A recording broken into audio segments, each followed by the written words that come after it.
Hello hi नमस्कार दर्शक बंधु मो विजय आपण को स्वागत करुच्ची आपण YouTube channel Odisha job information को।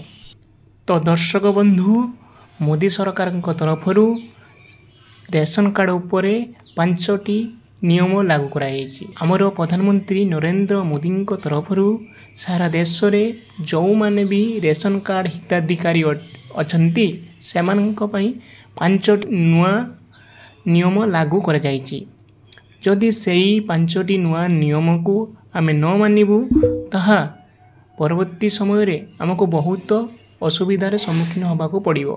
मे बी आंभ मानकर जो रेशन कार्ड अच्छी ता रहिबो नाही रिजेक्टेड हो जिवो। तेणु कौन से 5गोटी नियम जहाँ मोदी सरकार घोषणा कर जाइचंती बा नुआ नियम आसी अछि रेशन कार्ड उपरे ताहाकु नै हमर ए वीडियो। तो चलतु दर्शक बंधु आउ लेट नकरी भिडियोटी को आरंभ करवा एवं कौन से 5गोटी नियम मोदी सरकार लॉन्च करिसंती ताहाकु देखिबा एवं से नियम को आमे फॉलो करवा जहाँ द्वारा आम रेशन कार्ड सुरक्षित होई रहिबो एवं आमको जो सुविधा रेशन कार्ड माध्यम रे होउची ताहा आमे पाई परिबा। प्रथम नियमटी कौन रही आसंतु देखिबा। रेशन कार्ड धारी को प्रति 5 वर्ष रे थोरे ई-केवाईसी करिबा बाध्यतामूलक। जदि यही काम न करा जाए तेबे रेशन कार्ड सस्पेंड हो पारे एवं मागणा चाउल कि गहम मिलिबो नाही। यार माने होची रेशन कार्ड जो आमर हिताधिकारी अछंती जदि तुम मानकर 5 वर्ष हो जाइए ई-केवाईसी करिनांती थोरे जनसेवा केंद्र को जाई आधार कार्ड पैन कार्ड कि जहाँ सब ई-केवाईसी डॉक्यूमेंट दरकार से गुड़ा नहीं जनसेवा केंद्र रे ई-केवाईसी करि आनंतु। नचेत आपणकर रेशन कार्ड कटिज माने बंद सस्पेंड हो माने बंद हो जहाँद्वारा आपन जो मागणा चाउल गहम कि जहाँ भी रेशन कार्ड द्वारा हेल्थ बेनिफिट पाउचंती ताहा पाई परिबे। जदि आपनकर ई-केवाईसी है नहीं 5 वर्ष हो जाइए ताने जल्दी जाई ई-केवाईसी करि नियंतु जहाँद्वारा आपन सुरक्षित भाव में आपन रेशन कार्ड रो सुविधा उठाई पारिबे।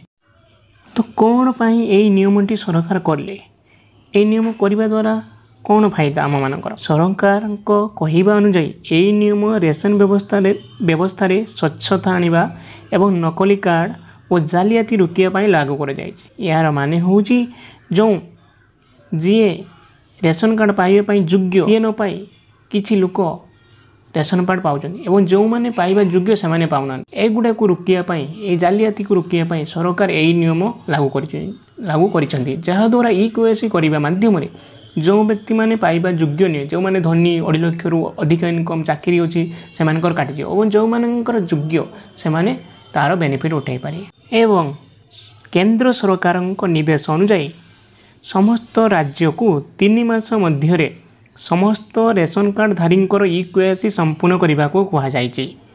यह द्वारा अयोग्य व्यक्ति नाम तालिकार बाद दिज्व एवं योग्य लोक मागणा खाद्य शस्यर लाभ मिल।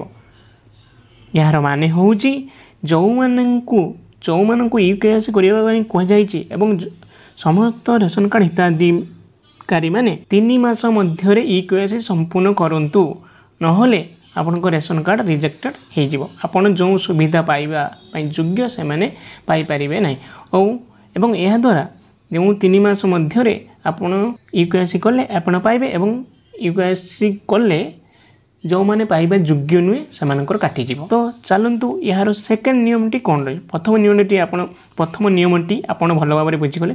तो चलतु सेकेंड नियमटी कौन रही देखा। सेकेंड नियमटी होची जदि कौन व्यक्ति 6 मास रेशन नहीं नहांती तेबे तांको कार्ड सामूहिक भाव बंद हो पारे तेबे उपयुक्त डॉक्यूमेंट जमा कले यह पुनः सक्रिय करा जाई पारिबो। यार माने होची ई-केवाईसी आमर वैलिडिटी केते दिन 6 मास भितर ई-केवाईसी करिया पई कह समस्त को।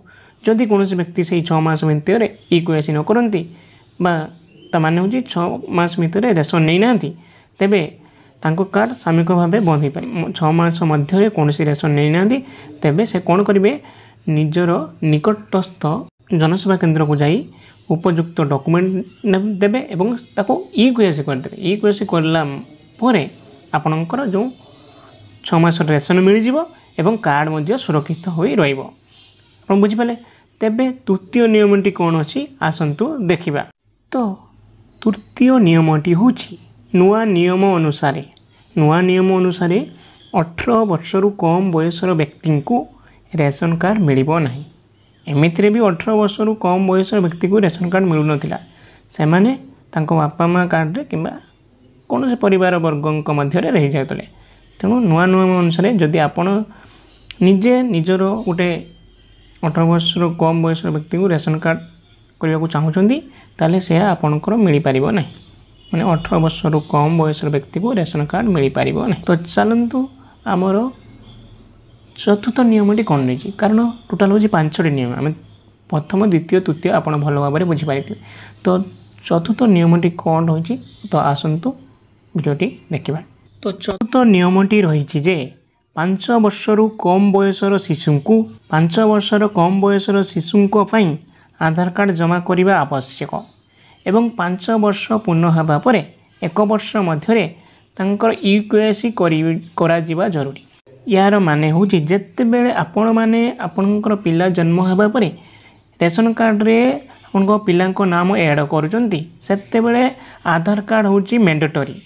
5 ବର୍ଷ ପୂର୍ବରୁ ଯେଉଁ ପିଲାର ନାମଟି ଆପଣଙ୍କ ରେସନ୍ କାର୍ଡ଼ରେ ଆଡ଼୍ କରିବେ ତାମାନେ ହେଉଛି ରେସନ୍ ପାଇଁ ସେ ତାହାକୁ ଆଧାର କାର୍ଡ଼ ଦେଇ ରେସନ୍ କାର୍ଡ଼ରେ ତାହାର ନାଁଟାକୁ ଆଡ଼୍ କରିଦେବେ।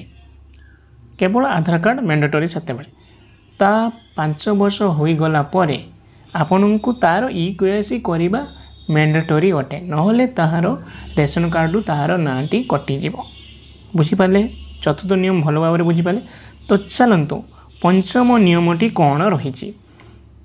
ଯଦି କୌଣସି ବ୍ୟକ୍ତିଙ୍କର 2ଟି ରାଜ୍ୟରେ ରେସନ୍ କାର୍ଡ଼ ରହିଛି ତେବେ ଯାଞ୍ଚ ପରେ ଗୋଟିଏ କାର୍ଡ଼ ରଦ୍ଦ କରାଯିବ। ଏହାର ମାନେ ହେଉଛି ଧରାଯାଉ ଆପଣଙ୍କର ରେସନ୍ କାର୍ଡ଼ ଓଡ଼ିଶାରେ ରହିଛି, ଆପଣ ଚାକିରି କରୁଛନ୍ତି ତାମିଲନାଡ଼ୁ ବି ଆଉ ଗୋଟେ ରେସନ୍ କାର୍ଡ଼ କରିଦେଇଛନ୍ତି।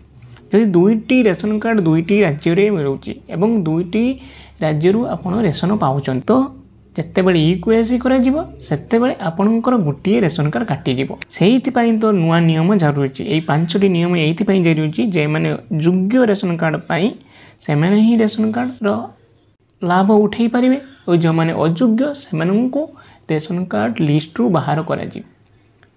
ବହୁତ ଅଯୋଗ୍ୟ ଲୋକମାନେ ରେସନ୍ କାର୍ଡ଼ର ଫାଇଦା ଉଠାଉଛନ୍ତି ଏବଂ ଯେଉଁମାନେ ପାଇବାର ଯୋଗ୍ୟ ସେମାନେ ପାଉନାହାନ୍ତି। ତ ଏଠି ସରକାର ଏହି ନିୟମ ଆଣିବା ଦ୍ୱାରା ଯେଉଁମାନେ ଯୋଗ୍ୟ ସେମାନେ ରେସନ୍ କାର୍ଡ଼ ଯେଉଁମାନଙ୍କୁ ରେସନ୍ କାର୍ଡ଼ର ଆବଶ୍ୟକତା ସେମାନେ ଫାଇଦା ଉଠିପାରିବେ ଏବଂ ଯେଉଁମାନଙ୍କର ଆବଶ୍ୟକତା ନାହିଁ ତଥାପି ସେମାନେ ପାଉଛନ୍ତି ସେମାନଙ୍କ ନାମ ରେସନ୍ କାର୍ଡ଼ ଲିଷ୍ଟରୁ ବାଦ ପଡ଼ିଛି। ତ 5ଗୋଟି ନିୟମ ଆପଣ ଭଲ ଭାବରେ ବୁଝିପାରିଥିବେ।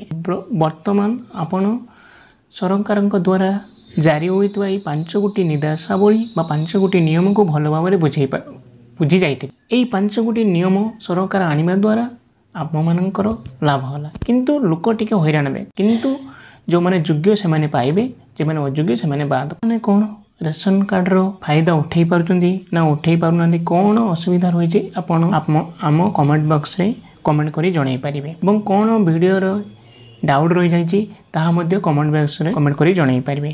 ଏବଂ ଏହି 5ଗୋଟି ନିୟମ ଆପଣ ଭଲ ଭାବରେ ବୁଝନ୍ତୁ ଏବଂ ଯଦି ଆପଣଙ୍କ କୌଣସି ଅସୁବିଧା ଅଛି ତାର ସଲ୍ୟୁସନ୍ ବାହାର କରନ୍ତୁ। ଭିଡ଼ିଓଟି ଭଲ ଲାଗିଥିଲେ ପ୍ଲିଜ୍ ଲାଇକ୍ ସେୟାର ସବସ୍କ୍ରାଇବ୍ କରନ୍ତୁ ଏବଂ ଏହିଭଳି ଅପଡ଼େଟ୍ ଜାଣିବା ପାଇଁ ହେଲେ ଆପଣ ଆମର ଭିଡ଼ିଓକୁ ବହୁତ ମାତ୍ରାରେ ସେୟାର କରନ୍ତୁ ଏବଂ ଏହି 5ଗୋଟି ନିୟମ ଆପଣଙ୍କ ବନ୍ଧୁ ବର୍ଗଙ୍କୁ ପଠାଇ ଦିଅନ୍ତୁ ଯେଉଁମାନେ ବି ଜାଣିନାହାନ୍ତି, ଯାହାଦ୍ୱାରା ସେମାନେ ବି ଏବଂ ଭିଡ଼ିଓଟିକୁ ବହୁତ ମାତ୍ରାରେ ଭଲ ପାଇବା ଦିଅନ୍ତୁ ଏବଂ ବିଭିନ୍ନ ରେସନ୍ କାର୍ଡ଼ ଲେବର କାର୍ଡ଼ର ଅପଡ଼େଟ୍ ଆସୁଛି। ଏହା ପରବର୍ତ୍ତୀ ସମୟରେ ଯେଉଁ ଅପଡ଼େଟ୍ ଆସିବ ମୁଁ ଆପଣଙ୍କୁ ଏହି ଭିଡ଼ିଓ ମାଧ୍ୟମରେ ଜଣାଇବି। ତେଣୁ ଭିଡ଼ିଓଟିକୁ ବହୁତ ମାତ୍ରାରେ ଲାଇକ୍ ସେୟାର ସବସ୍କ୍ରାଇବ୍ କରନ୍ତୁ। ଏତିକି ରହୁଛି। ଜୟ ଜଗନ୍ନାଥ। Thank you.